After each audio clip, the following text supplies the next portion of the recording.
আপনাদেরকে এর আগে তো ক্রিমিনাল মামলায় যখন এফআইআর হয় তার জন্য যে আপনাকে ট্রায়াল যাতে না করতে হয় তার জন্য একটা প্রসিডিওর বলেছিলাম, ডিসচার্জ পিটিশন কিভাবে ফাইল করে আপনি কেস থেকে মুক্ত হয়ে বেরোতে পারেন। তাহলে সিভিল মামলার ক্ষেত্রে কি?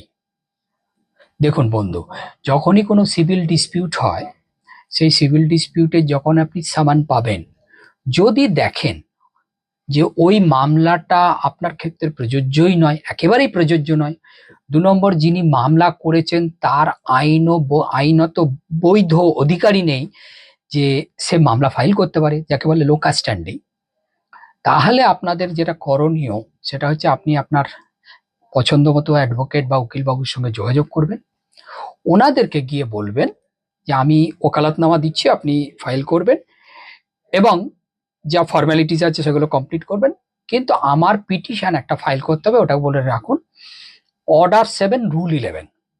এটা মানে হচ্ছে আমরা যখন সিভিল মামলা ফাইল করি, যিনি ফাইল করেন তাকে বলা হয় প্লেন্টিফ, আর তিনি যেটা ফাইল করেন সেটাকে বলা হয় প্লেন্ট। এটা আইনি ভাষা। এই প্লেনটাকে যাতে খারিজ করে দেওয়া হয়, মামলাটা যাতে খারিজ করে দেওয়া হয়, মামলাটা যেন সিভিল ট্রায়াল না চলে, তার জন্য কিন্তু অর্ডার 7 রুল 11 আমরা ফাইল করি। এটাই আমি আপনাদের কাছে বারবার বলার চেষ্টা করছি, বোঝানোর চেষ্টা করছি। প্রত্যেকটা মামলা দীর্ঘদিন ধরে চালানোর কিন্তু কোনো যৌক্তিকতা নেই, কি ক্রিমিনাল কি সিভিল। ভিডিওটা ভালো লাগলে আপনারা শেয়ার করবেন এবং আপনারা নিজেরাও আইনি জ্ঞানে শিক্ষিত হবেন। ধন্যবাদ।